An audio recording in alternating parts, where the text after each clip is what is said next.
to be standing here sa harapan ninyo. It's an honor for me to speak about the Word of God. Last week, pinag-usapan natin kung paano ba talaga magkaroon ng faith of Christ. No, yung faith of Christ. Today, we're going to have a topic. Again, our preaching is based on the scandal of the kingdom. How the Parables of Jesus Revolutionized Life with God by Dallas Willard. So, yung mga preaching po natin, dito pa manggagaling sa book na ito. Okay?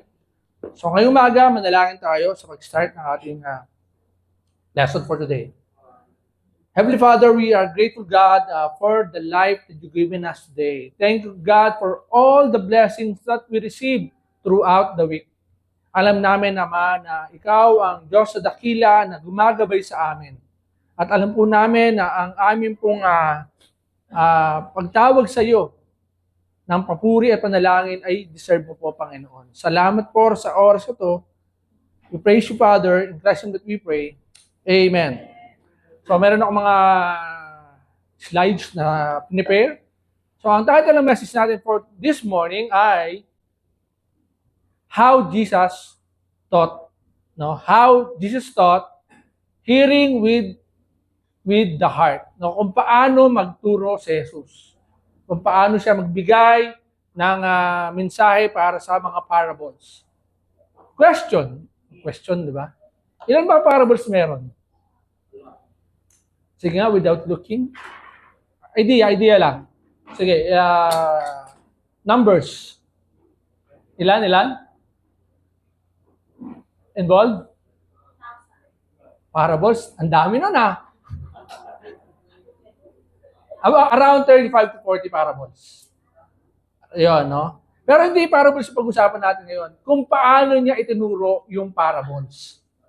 And nung ginagawa ko itong message na to, sabi ko, uy, madali lang to. Magbabasa kami ng parable, i-explain namin, tapos yun na yun. Yun pala, i-explain namin kung paano itinuro ni Jesus yung mga parables. Kung paano niya binigyan ng buhay ang mga parables na ito. And it's some point, sabi ko, parang ayoko na magbigay ng message. Parang mahirap siya. Pero when I read the book, I understand it clearly and nabigyan ako ng panibagong perspective kung paano dapat ituro bilang isang disciple ang mga parables ni Jesus. Nandun ba kayo? Next slide po. The knowledge of secrets of the kingdom of heaven has been given to you.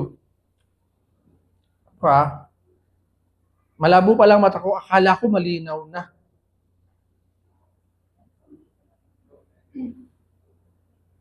Many people know the Bible, no? Alam ng mga tao yung Biblia.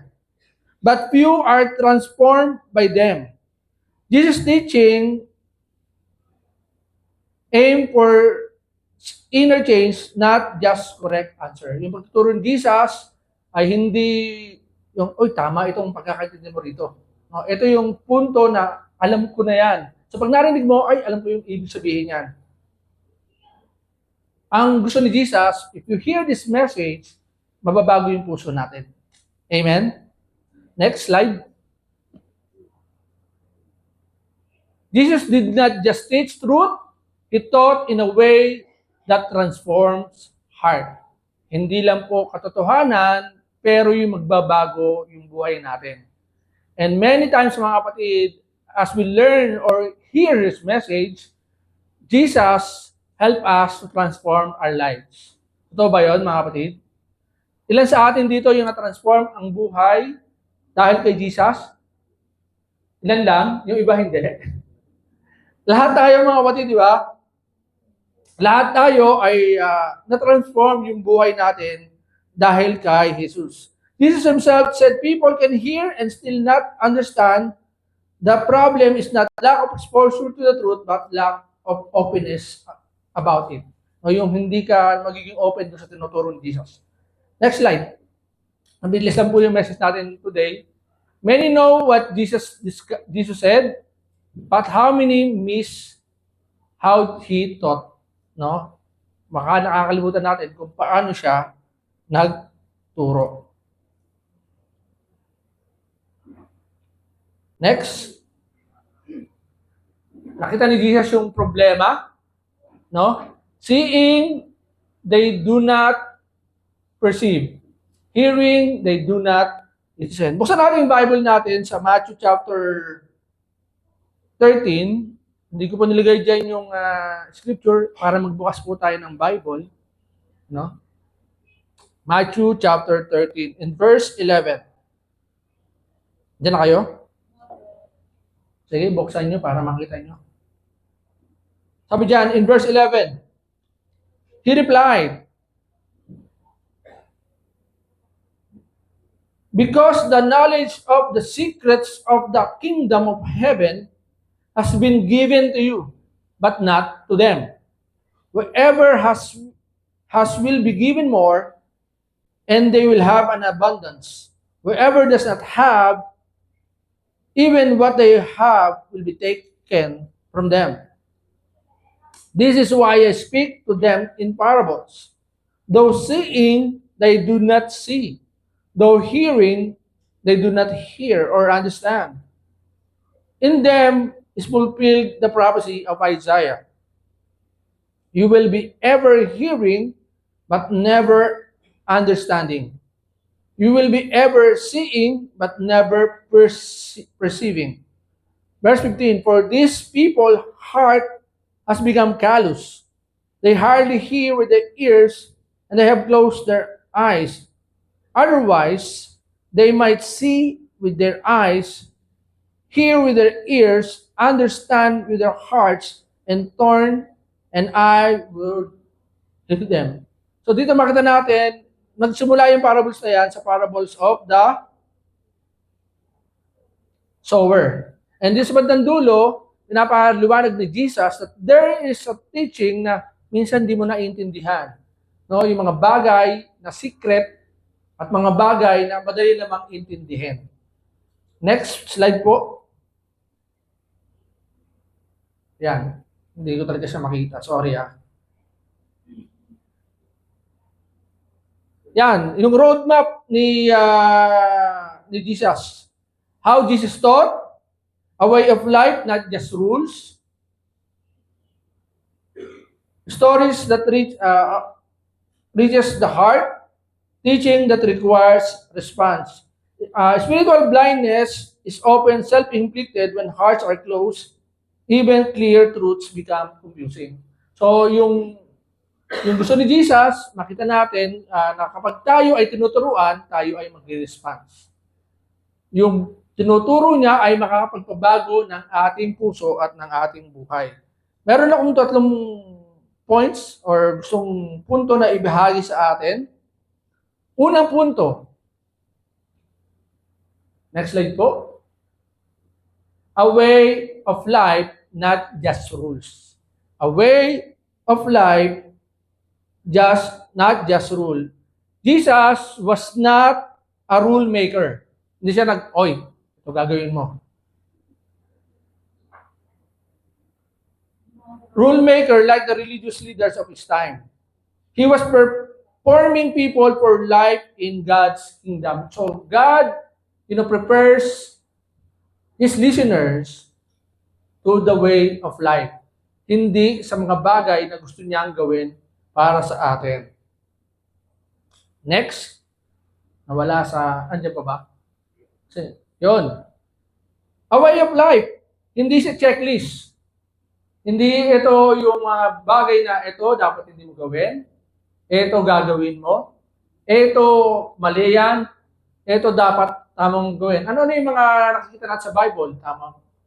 Di ba? Yung pagdadasal, pagbasa ng Bible, pag-reach out, hindi yung checklist. Pero yun mga kapatid, ay gusto ni God, ni Jesus, na gawin natin as bilang isang disciple. It's an invitation into the kingdom living. Now, yung parables ay imbitasyon para makita mo kung paano ka mabuhay bilang isang tao. At si Jesus, ang tinuturo niya ay nakatutok sa ating mga puso. Many parables in the Bible, the parables of the lost coin, the parable of the sower, the parable of the seed, ano pa mga parable? The parable of the prodigal son. No, life-changing yung kanyang tinuturo. Rules modified behavior temporarily. Pero yung transformation happens when the heart is changed. Jesus taught us from inside and out. The parable taught us many, many things. No, minsan may mga parables na, alam niyo yung parable of the seed? Yung una, hindi niya piniliwanag yung first part. Pero the second part, pinaliwanag niya para mas maintindihan ng mga disciple kung ano yung ibig sabihin nun. Let's ask ourselves. Next slide po. Am I following rules or following Jesus? No? Pinapalo ko ba yung rules o pinapalo ko ba si Jesus? Is my obedience motivated by love? No? Yung aking pagsunod ba ay pagmamahal o mga rules lang o natatakot ka lang, kailangan kong gawin to kasi ito yung mangyayari sa akin kung hindi ko ginawa to. I will go to hell. Kailan ba yun? Nung kahapon may isang grupo ng ang tawag doon sa convoy ng isang Christian group at sinasabi nila magbago kasi mapupunta ka sa hell. You know, magbago kayo kasi mapupunta ka sa hell. Meron silang parade kahapon. At yun yung sinisigaw nila mga kapatid. And natakot ako, sabi ko, pag hindi ako nagbago, mapunta ako sa hell. So, yung preaching nila, mga kapatid, is you go to hell if you do not change. Jesus was not that preacher. No, si Jesus ay kakaiba. He will show you how to go to heaven. No, not for you to go to hell. No, tinuturo niya kung paano ka mapupunta sa kingdom. And I am grateful that Jesus changed our hearts, our lives, daily. No, sa pagtuturo sa atin. Am I living daily under God's grace? Niniwala ka ba doon, mga kapatid, na daily you are in God's grace? No? Araw-araw yon, hindi nagbabago. Kung feeling mo, nawawala na yon, isipin mo ulit. Because God has given you daily what you need, and what you need to do is to trust in His name. Ikalawang punto, mabilisan po yung ating lesson for today. Jesus used stories to reach the heart, not arguments. Yung mga parables ni Jesus, nagtuturo siya ng mga istorya para ma-reach out yung puso natin, pero hindi para makapag-debate. No? May mga nagtuturo sa ibang mga, alam kong religious group, they debate you. They want you, mali ang ginagawa mo, ito yung tama. No, but Jesus, pwede siyang makipag-debate nung walang katapusan. O ikaw, mali yung ginagawa mo, mali, ito yung dapat gawin. But he chooses stories because they bypass resistance and invite reflection. So pinipili ni Jesus mag-storya kasi ito yung pag may nagkukwento, di ba? Alam mo yung kwento ni Lola Basyang? Alam niyo yun? Mukhang may mga hindi na inabutan yun eh. Kapag, o kaya lolo niyo magkukwento, ewan ko kung ganun pa yung panahon niya, no? Kapag may nagkukwento, nandun ka, nakikinig, tapos po, ano nangyari? No, di ba? Nabababa kami yung heart mo. Ganun si Jesus eh, para pag nagkukwento siya, sumusunod ka sa kanya. Nakikita mo yung progression ng kwento niya at nakita mo na, good news. No, nandun ka, nakikinig ka, uupo ka, nakikinig ka. Okay, makikinig ka ng kwento ng love story ni Jay and Tess. Pabari na yun eh. Makikinig ka, nakikita mo, wow, ganun pala yun. No? Kung paano na-engage yung Marlon at si Davey. Makikinig ka, di ba? At paano nagkatulo yan? No? Sino? Si Romel at si Jen. No? Pinili. Hindi pinilit, Pinili yung bawat isa. Di ba? No, ganun si Jesus. Magkukwento siya at makikita mo mahuhumaling ka sa kwento niya. Because he tells a story not to win arguments, but to reach you out. To reach your heart. And that's the story of Jesus. No? Magandang pakinggan kapag tuturo na para po si Jesus. Next, stories, not arguments. No, sabi diyan, stories lower defenses. Pag may nagkukwento, binababa mo na yung, uy, oo nga, awesome naman nun. Hindi hindi siya magsasabi ng, alam nyo, lahat kayo mapupunta sa hell. Hindi siya magsasabi ng, mali ang ginagawa niyo mga Pharisees. Mali ang ginagawa niyo, pero you will tell a story, and then mahumaling ka. Makikita mo, wow, ang lalim ng story na yun. No, truth become relatable. No, yung kapag ikaw ay nakawala ng coin, hahanapin mo yun. Diba, lalo na kung mahalaga sa'yo. Relatable yung mga kwento ni Jesus. May intindihan mo. No? Pag nagkwento siya ng parables, alam mo, ikaw din, sabi niya, sino sa inyo rito ang nawalan na ng pera? O may natagong mahalaga at hahanapin natin. Para ganun siya, di ba?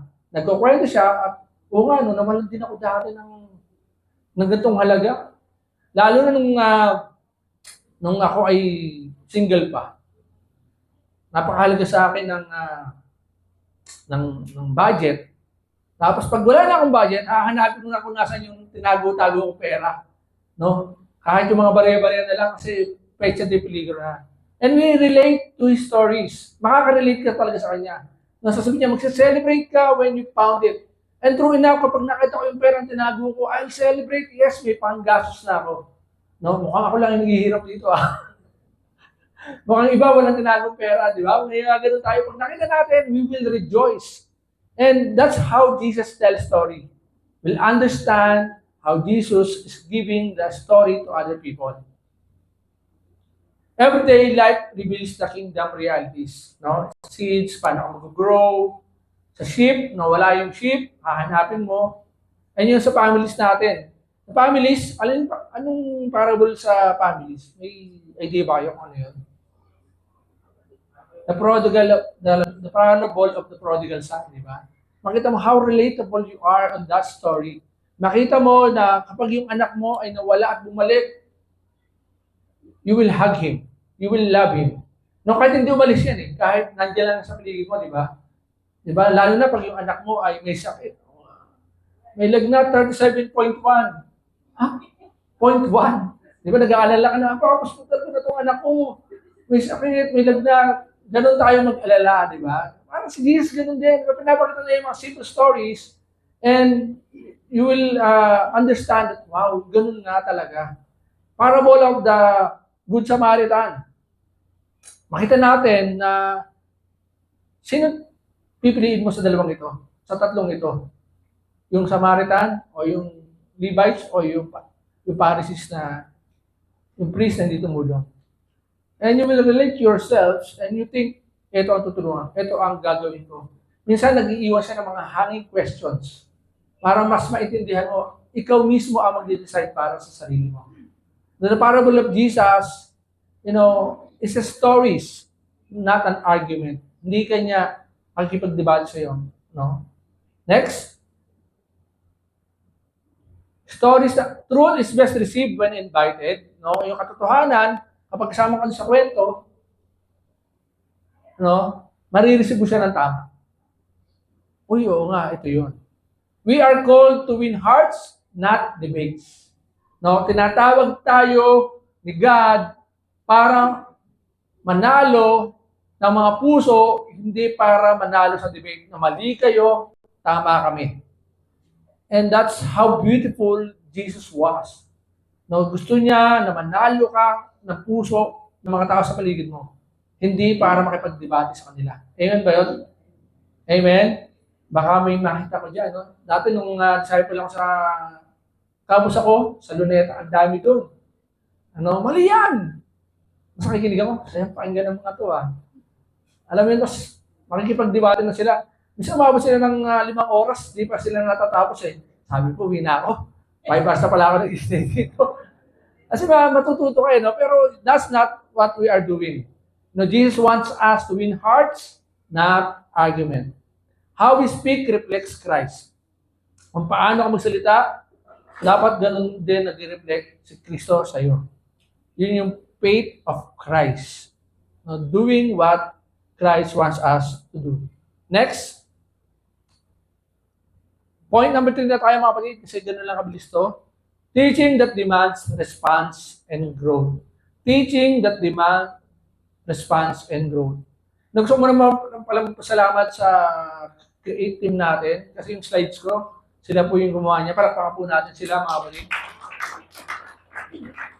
Kung makikita yung slide na ginawa ko, alam niyo na.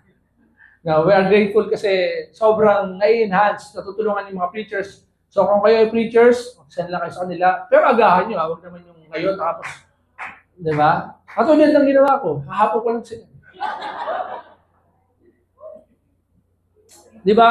Ang teaching ni Jesus sa parable demands response and growth. If you hear this, Jesus demands you to respond and have a growth in your heart. Yun yung gusto niya. Kaya kasi nagsasabit ng mga parables. Next slide po.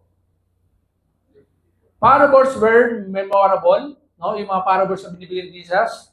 Often open-ended. Minsan, ihahang ka niya. Ikaw yung mag-iisip, ano kayo yung sinasabi ni Jesus?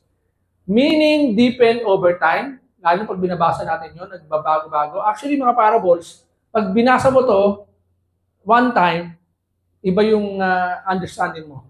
Sa susunod na panahon, iba na naman. Sa susunod na panahon, iba na naman. Truth works like yeast. Alam niyo yung yeast? Hindi siya, no? Okay. Yung yeast yung pampaalsa. No? Para umalsa yung tinapay. Over time, umaalsa yung ating natututunan. Hindi tayo nag-aalsa. Hindi tayo makakakiba, hindi ganon. Next, ano yung mga parable ni Jesus? This parable will culturally relevant. No? Pag narinig mo, napapanahon to. Kahit up to this moment of time, mga kapatid, kahit saan mo banggitin yan, it is the same parable. It is easy to remember. No? Pag narinig mo, hindi siya gumagamit ng mga matatalinhaga, ginamit sheep, coins. No, relatable. No, hindi siya gumagamit ng one dragon enters and goes out. Hindi siya ganoon. Yung madadali, maintindihan ng kahit sino makikinig. Tama ba 'yon? Ngayon, hindi mo maintindihan, si Jesus pinapaliwanag niya pa 'yon. Di ba sa seeds, yung nahulog sa mabato, nahulog sa tuyo, at nahulog sa lupa. Pinapaliwanag niya 'yon. Meant to grow and meaning over time. Again, yung kanyang parable, nag-grow siya, natutulungan niya tayo. Gusto ko yung analogy ng parable of the prodigal son because nung binasa ko yun, nakita ko na ang dami palang representation nun. Like si yung tatay, siya yung si God. He is loving, he is caring. Nung ginagawa namin dati yun, sa teaching of dati, pinag-aralan namin yun. At nilista namin yung mga character nung father. At ang dami namin nilista. Sabi namin, kapag nilista natin to, 100 lesson pa pala yung magagawa natin dito sa parable of the prodigal son. Tapos nilista rin namin yung character nung prodigal son. Ang dami din namin nilista. Ano-ano yung mga ugali niya, is ganito, ganyan. At